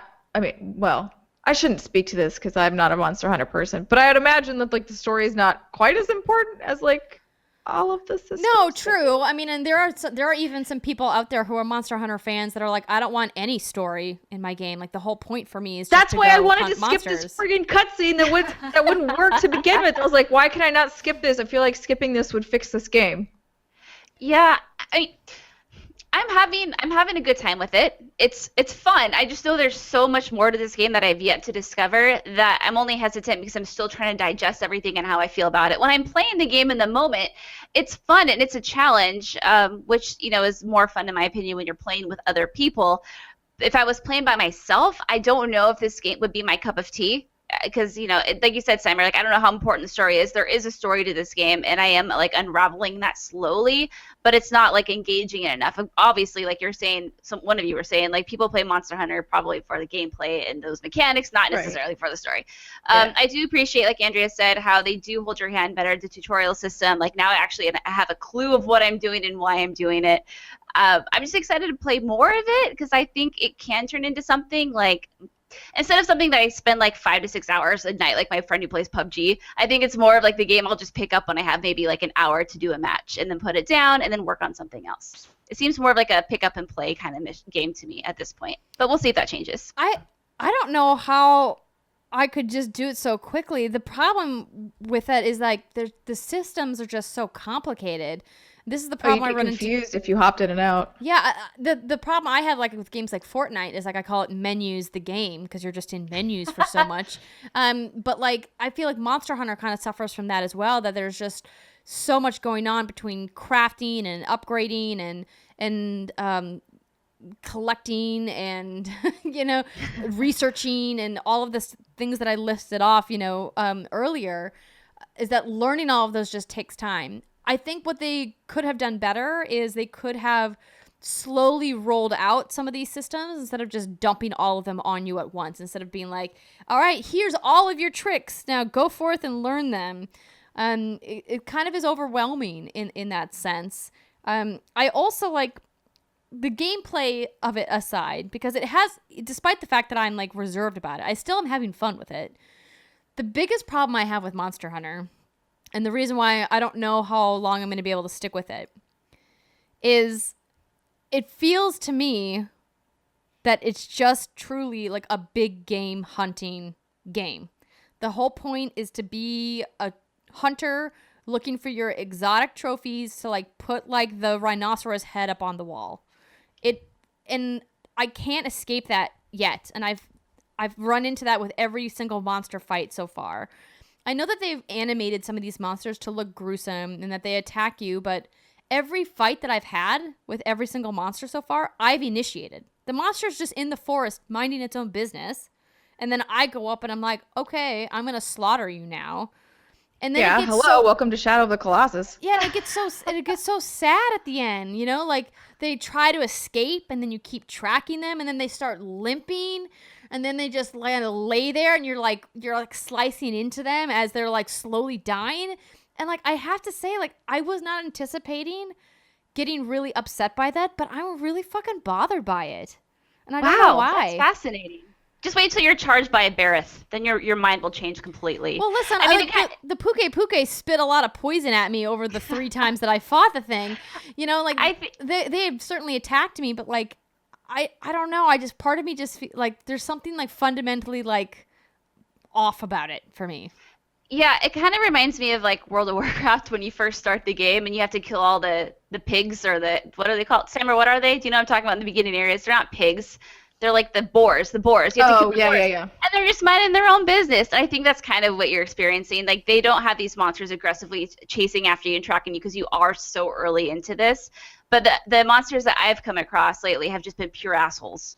I'm just minding my own business, and they pop out of the fucking water and the rocks like Godzilla. They're like, "Ah, I'm gonna eat you," and then they do. Do you think it would make you feel better, Andrea, if there was some context as to why you have to hunt the monsters? Like if the monsters were dicks, like killing everything. Yeah, I mean, like, listen, if the monsters were dicks. If the monsters had it coming. If they were, like, out murdering babies and, like, destroying towns and things like that, like, kind of like in The Witcher, how, like, you fight a bunch of beasts in The Witcher, and there's, like, a context for why you have to go hunt down, like, the griffin or whatever, right? Like, that, to me, would make it a little bit easier to swallow. And right now, like, the only reason so far that I've come across that I'm fighting these monsters is, oh, well, we have to set up a base camp over here. And in order to do that, we have to clear the monster out. But I'm like, but that's the monster's house. And we are invading it. So, like, I mean, the monster was there Welcome first. to humanity. Right? Colonialism at its finest, truly. And so, like, so far the justification has just been like, well, we're setting up shop now, so the monster's got to kick rocks. and by and kick we're not rocks, just gonna, I mean like, we're going relocate to cut it it. up We're for just parts. gonna kill it. You know? So, like, I'm having trouble with it, and I know that it's like it's fantasy violence and it's a video game and it's like, you know, suspension of disbelief, but I can't shake the feeling, and it always happens at the part of the fight where the monster starts limping trying to get away, and I'm just like, but no, I feel like such an asshole. You can That's how I felt in Shadow of the Colossus the entire game. Like, you're just stabbing them. They're like, why? You're like, I don't know, because I'm an idiot. That's why. I'd be really curious to know if anyone else is feeling that same way. I mean, I'm sure they are. That's very interesting to me. Like, that had never crossed my mind.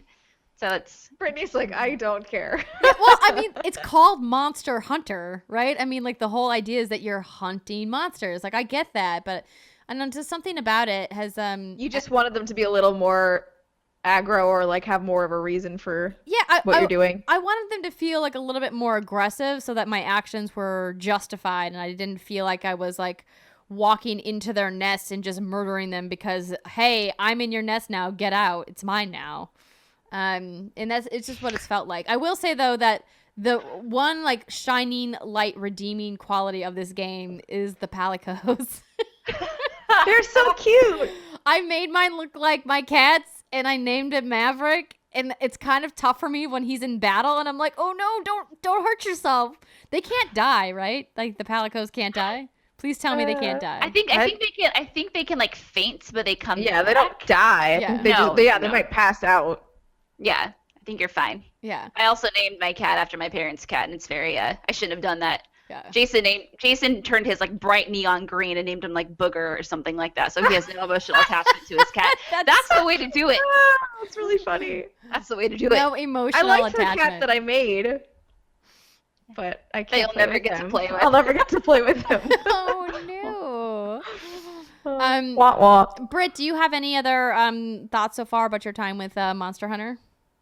No, just everything I've said. I'm excited to spend more time with it and kind of learn the mechanics, but I think it's the kind of game that I'm not going to spend like my entire Saturday playing. I think it's something I'll play for an hour or two, like digest it slowly, and maybe once I get everything, I'll spend more time doing it. But right now, it's a brain melt, honestly. It melts my brain a little bit. I think it's going to be one of those RPGs where you by the time you hit like hour 20, then you'll be like, okay, I got it. I feel good about it. I'm confident about it.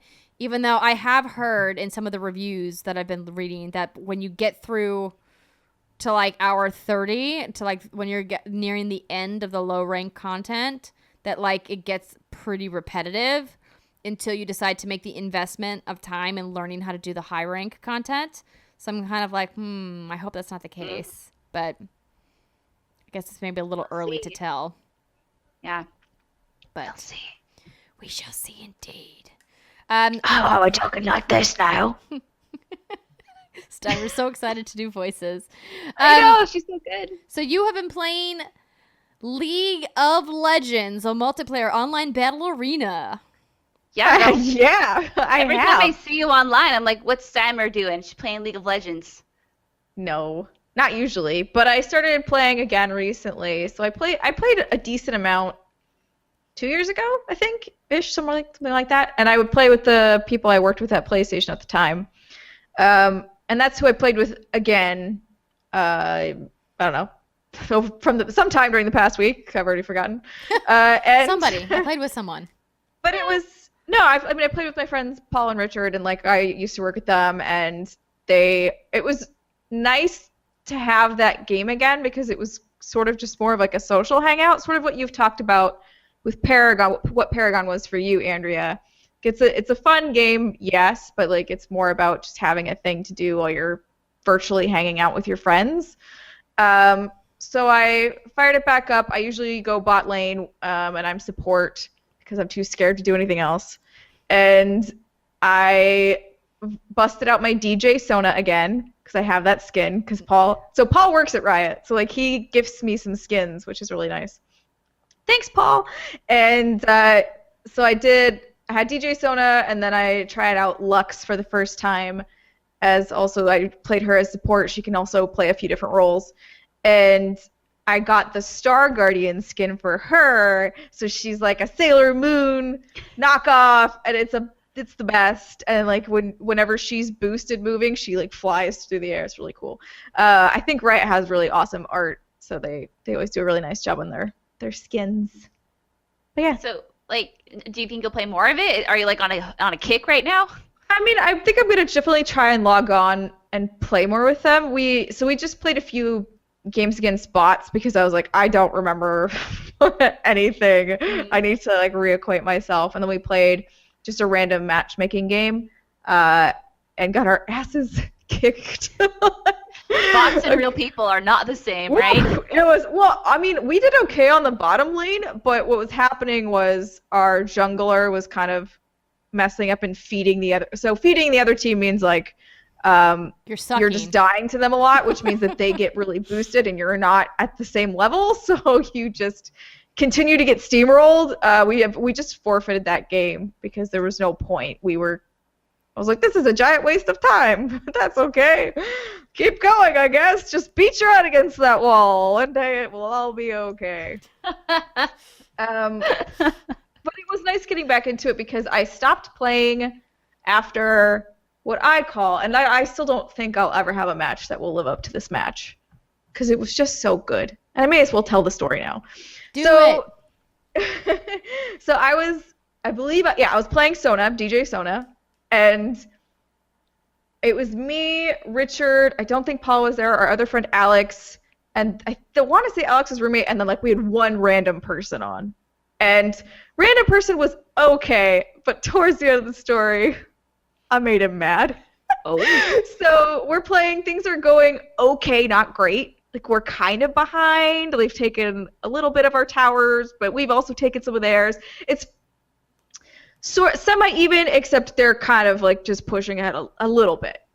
And as I'm playing, so this is back when I lived in San Francisco, and what would happen sometimes when I lived there, because we had so much shit plugged into our walls, we would just have a power surge occasionally, and everything would turn off, and you would need to go reset the circuit board. Oh no! So that happened. So I'm mid-match. We're doing this. Shoom, power is gone. I start screaming, not like bloody murder, but I'm like, fuck! And I'm like, I need a computer now! And like, I just run to the other room, because so like it was just in our bedroom that the power had gone out. The other rooms were still fine. So I run to the office, like the third bedroom, spare bedroom, and I'm like, computer now! I'm like pushing people out of the way and like downloading League as fast as I can on this computer. I log on to League just as I see so you can vote. So you have to vote in order to give up the match. So it's on the vote to give up the match. And I am the deciding vote to not give up. I'm like, no, I'm back. We're doing this. And people were like, what's going on? And then they realized that I was back. And I was like, hey, I'm so sorry. The power went out. I'm okay. So we start rolling back in. They've done a really good job like keeping it together for 10 minutes I was out. And as we're going, our jungler, I think he was our jungler or he was our mid, I don't remember. Anyways, he was doing a really good job and we had killed almost everyone on that team. So what happens is you kill them and you're out for 30 seconds. If you get killed again, it's out for longer. So he starts running, like, so he's got a quadra kill right now. He's going for his penta. Okay. I totally fuck him over. Oh, so girl, you're I'm playing, turning me because he's a melee champion, and I'm Sona, and I just hit Q, which is like a little, it's the dinkiest ranged attack of all time. But the guy has such little health that it's enough to finish him off. Oh, So I'm like, you swiped his pentakill? Yes, because we didn't have time, Andrea. We didn't have time for him to chase this guy down. He was melee. It wasn't worth the time. It's precious seconds. Oh shit! I would have been so pissed at you, girl. He raged a little at me. But I just was like, dude, they're all dead. We have to go now. Like, so I'm like, Q, E, let's roll. Like, we gotta, like, or no, maybe it wasn't. Yeah, E is like the boost for Sona. Everybody has a movement boost. So we roll, and we manage to go through, take down their tower, take down their inhibitors, and, like, win the game. We should not have won that game. But it was just, like, the series of perfect events. And I stand by my decision to steal his pentakill. I do. Because, Steimer, because you may have lost if you hadn't done that.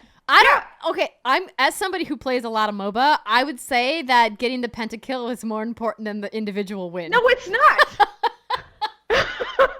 The pentakill is nothing. What are you talking about? Pentakills are so hard to get, though, Steimer. What They're about, hard like, to get, but, like, it's meaningless in the long run. No, What it's about, not. like, You his can have that one clip of you, Yeah. like, beasting and getting a fucking pentakill. That's what I'm thinking. The game. Oh. Nope. Q. Steimer's like, nope, it's mine. Swipe. I was just like, we don't have time for you to chase this mofo. He was just like running after him, and he wasn't as fast as the other guy. Like, I was like, no. We don't know. We're not doing this. We're not doing this. Q. Press Q. Press Q, win game. Let's go. So that's like your pinnacle league story. And you're Yeah. like, you don't want to, It was such a high to, like, yeah. never have, like, to be sort of losing, to have the power go out, to come in, say, no, we're not giving up this game, and then to just roll through with that. It was Hell yeah, girl. This is why we play competitive video games. And this is why people love esports, right? Like, it's stuff like that that's on a big screen in a stadium. You're cheering on your team. Big wins like that. It's super exciting. Oh, yeah. I've only played up to, like, level 7 in League. So, like, baby mode for sure. Yeah. I'm level 20-something.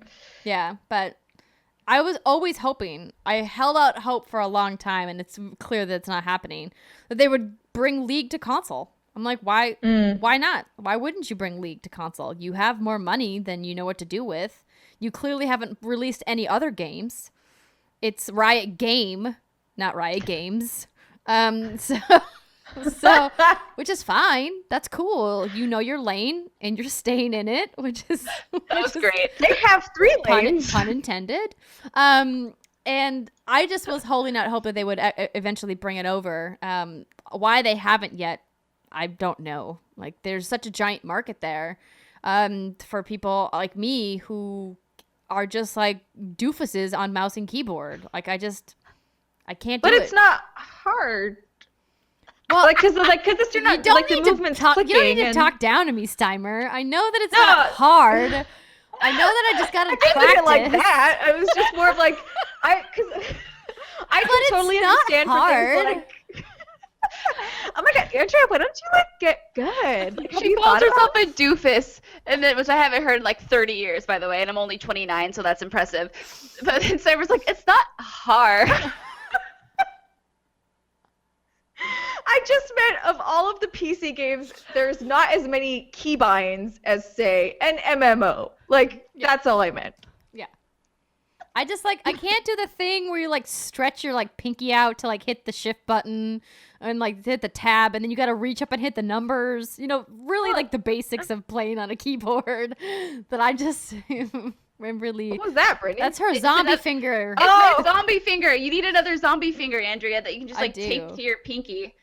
So it, like, extends the reach of your pinky. Yeah. Anyway. I'm not good at it. But you need, like, Q, E, W, and R. And then a few of, like, your items and stuff will have buttons. Maybe you can teach me too, Steimer. I don't know how to do the leagues. Yeah. There we go. We gotta get some Okay. people with some Smurf accounts to help us out. Yeah, School for real. Steimer. Be like, so we need somebody really good in mid and on top, and like we can handle the rest. I don't know. I hate jungling. We need to find a jungler. Okay, fine. We can find a jungler. I can handle. I can do mid. Okay. Yeah, I can do that jungling. Jungling like takes Jungling has like takes you skill. need to learn a route and yeah, like you have to I don't know know what what you're you doing. gotta know like where the camps are. You know, you gotta have like the knowledge to jungle. Okay, I don't want to jungle Yeah. then. Never mind. You can roll bot with me. I will give up my beloved support role. Yeah, I'll roll bot with you, girl. And try to do ADC. Try to last hit with my friggin' Jinx. Yeah. I like playing ADC. It's fun. You have to get good at it though. Yeah, for sure. Yeah, that's the only. I like playing ADC too, especially the one time I successfully did it with Jinx was really fun because then I was just shredding people by the end of the match. But What's ADC? It's called as I choke on nothing. AD carry. I don't remember what just ability damage. Ability damage carry. Oh. Basically like your baby mode at the beginning, but at the end you're a monster and you kill everyone. Oh, excuse me. Attack damage. I didn't mean to say ability. It's attack damage. But I mean, you can technically have an ADC that is a caster. It's just rare. They're usually carries that have like a physical damage attack. But we'll teach you, Britt. Yeah. It'll be fun. I'll jungle. It'll be fun. But we are getting into the end of the segment. Britt, you have been playing Lost Sphear. I have. So let's talk about it. Let's talk about it. So this is Tokyo JRPG Factory's second title. The first one was I Am Setsuna that came out, I think, December 2016-ish. Oh, I heard good things about that. Yeah, and what's really cool is that this studio is specifically made to make old school JRPGs. So it has all of those elements from your favorite games as a child on the SNES, PlayStation, etc. Top-down view, all your parties walk in a straight line. There are random treasure chests hidden in homes and in random nooks and crannies. Turn-based battles. You have the NPCs that walk aimlessly that repeat the same lines of dialogue to you. And I really enjoyed I Am Setsuna. The story and the characters felt a little they were pretty unforgettable. That's what I'm looking for. I forgot about them very easily. Like, for instance, I tried to jog my memory about them today, and I looked at photos of all the characters from I Am Setsuna, and I couldn't remember who any of them were. And even though it was a very charming game, I felt like it lacked some spark and some of that, like, life in it that made it, like, a classic of Days of Old. So for this game, I was really hoping that for Lost Sphear that they would improve on some of those things. And so far, it seems like they really have. It still has all of the things I mentioned before about the typical JRPG mechanics, but the characters this time seem a lot more interesting. They have a lot more banter between them, which was something the first game that I Am Setsuna lacked. So this one, I'm already hooked on the story. I'm like maybe 7 or 8 hours in. And I'm excited to see like where the story goes next. Whereas with I Am Setsuna, it was more like, okay, I'm just playing this. It seems kind of like these are just mindless droids. So this seems like a vast improvement over I Am Setsuna. And if you are a fan of old JRPGs, or if you never got to play any of those, I would say like definitely play this one. It's like a mishmash of your favorite games of back in the day. So, is it like Lunar Silver Star Harmony? Because that's my favorite. I know you really like that, and you recommended that I play that a long time ago, and I never really did. Oh my god, it's so good. I would say it's more like akin to like Chrono Trigger, those kind of games. And I'm sure Lunar Stars. Yeah. So it's really fun. The soundtrack is beautiful. It's classic. I mean, it doesn't have like obviously the depth of like Final Fantasy 15, for example, but then again, it's not really supposed to. It's its own specific special little like thing. Sorry, you said Final Fantasy 15, and then I just thought about how excited I got. I saw something like a video on the chibi version. Oh yeah, I posted the trailer. Yeah, on the Pocket Edition. Like, I want to play it. Oh yeah, I'm gonna play that. I'm gonna play that and like not play the real game. I don't see. I don't know how I feel about that because the story of Final Fantasy 15 is so. I think it has its issues, like we've talked about a million times. It's so good but I'm worried that a lot of that will be lost in this like super adorable version where like the story of Final Fantasy. Anyway, I understand what you're saying. Yeah, It's got you get some what I'm heavy themes. Do you Yeah. want the first time you're introduced to those to be when the guy has a big head and a little body? I don't Yeah. know. But it's true. Those character models are ridiculous. They're really cute though. they're so cute. That's why I'm like, I want to play this, because also I kind of don't have time to play the big one. Just wait till the Royal Edition comes out and then play it. You'll like it. But yeah, Lost Sphear, really cute. Shaping up to the story's starting to pick up. I'm excited to play more of it. That's on Switch, yeah? It's on Switch. I'm playing on PS4 right now. Okay. Yeah. It's my treadmill game. Would it be a good Switch game? Yeah, definitely. yeah. Absolutely. Yeah, because it's not graphic intensive or whatever. So it's not like one of those games like I tried playing Xenoblade Chronicles 2 portable and it looks fine, but the dip in resolution and frame rate is just like, it looks so much prettier on the TV. But with a game like this, I imagine you wouldn't have that issue. Cool. Yeah, girl. Awesome. Well, we'll check in with you on that for sure. I do briefly just want to talk about how I have I sat down with Miss Alexa Ray to play a little bit more of Final Fantasy IX because I was like, show me. Did you learn how to play? Yes, but Yay! more importantly, I learned how to cheat, and by that I mean in the remake that is on PS4, there's all these systems that you could turn on. One of them is 9999 mode, which essentially makes you every attack your characters do, the first hit is 9,999 damage. So essentially you're like one hit killing everything. Then there's safe travel mode, which means you can wander around and never hit any random instances. So none of the random battles pop up, only like the boss battles pop up or the battles that are tied to the story. And then there's like the super speed mode, which I thought was just going to be for battles. Oh no, everything is fast. It's like putting a fast forward on walking. You even walk like in this really weird, like jittery fast way. All of the battles are super fast. All of the cutscenes are like sped up, which is really but isn't weird. That the opposite of what you want? Yes, it is. That's weird. I don't like it at all. And then there was one more. Oh, I think it was about health, maybe.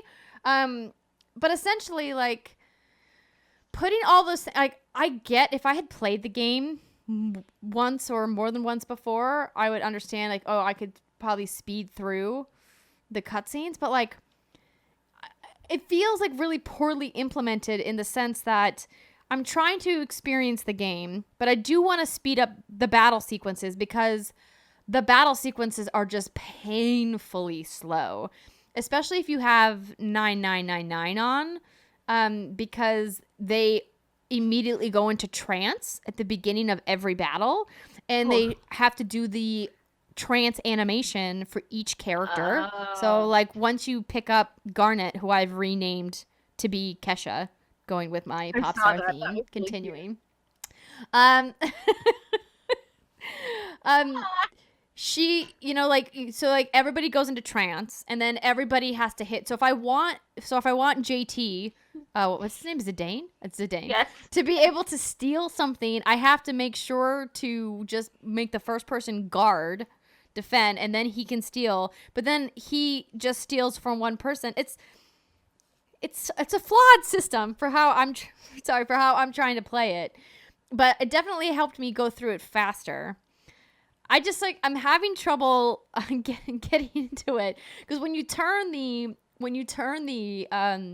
safe travel mode off and then the instances happen, like there's these constant battles everywhere. And I went to Alexa and I was like, because I went to her house to check on her and see how she was doing in space. She's doing good.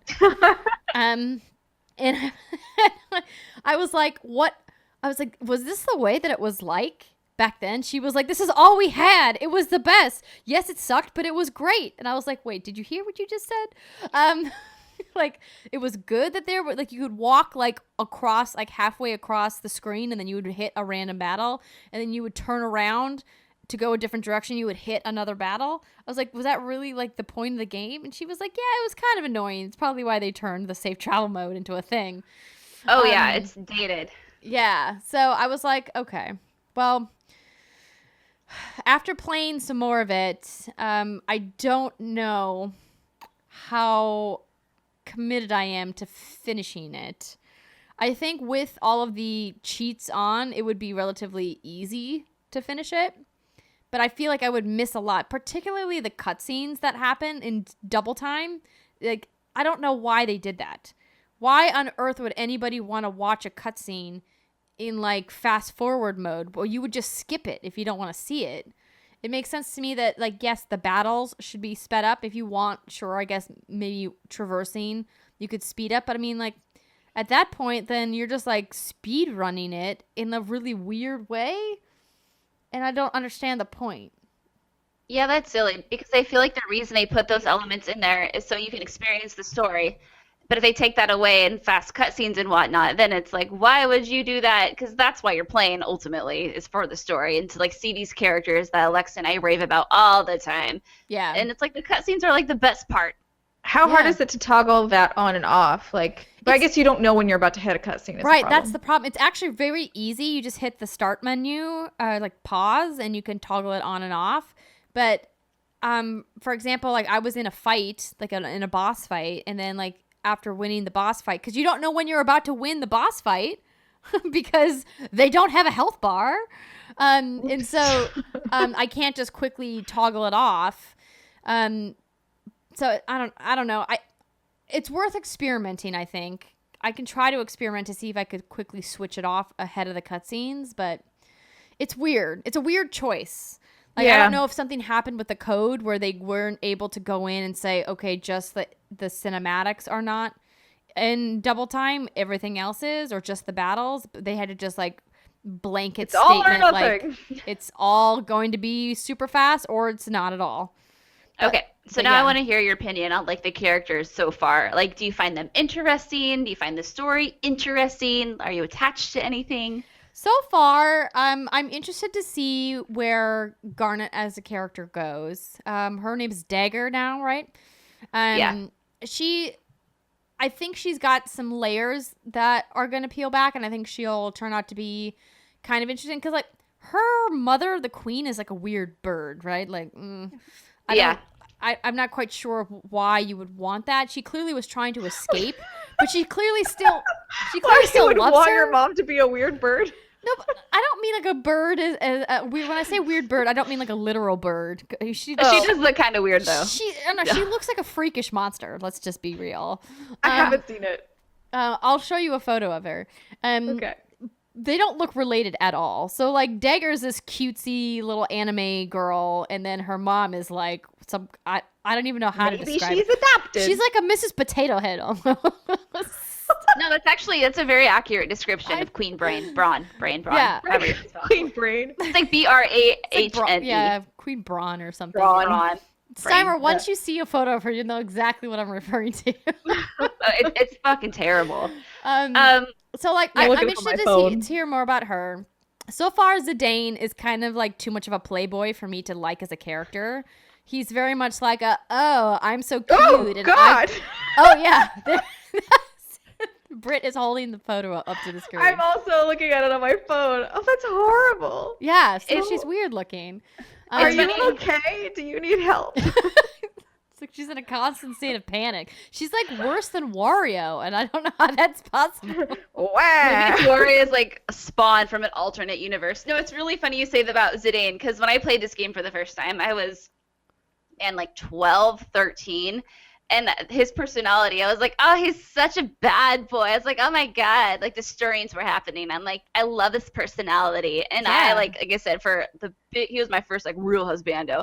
And I think now if I were to go back and play that game, I'd be like, you're a fool. Because I'm like, older, and I'm like, I don't got time for your bullshit, son. I know exactly who you are. I've played so many BioWare games. I know this drill.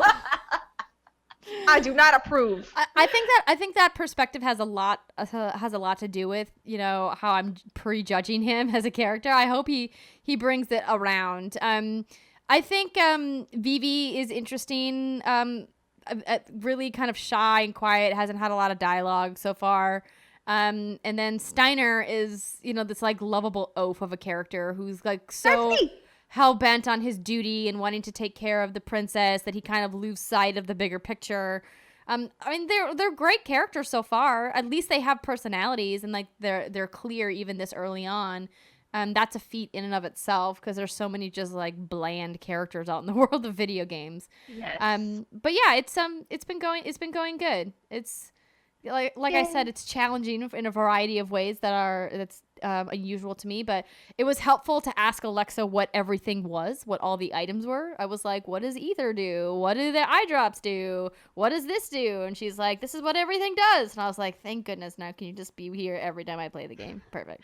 The good thing is once you get that way to look at the description. No, I couldn't figure it out.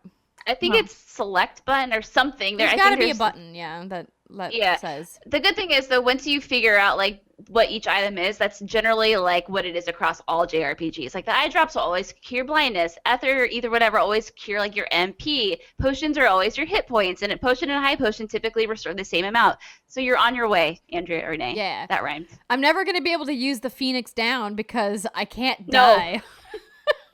You'll never need that. I'm so powerful. Just one hit kill. I did come across one boss that I didn't one hit kill, and I was like, listen, motherfuckers, are you telling me that if I didn't have the cheat on, this boss would have 10,000 fucking hit points? This is outrageous. It would have taken so long to kill that in like the active time battle. I was like, what? 10,000 hit points?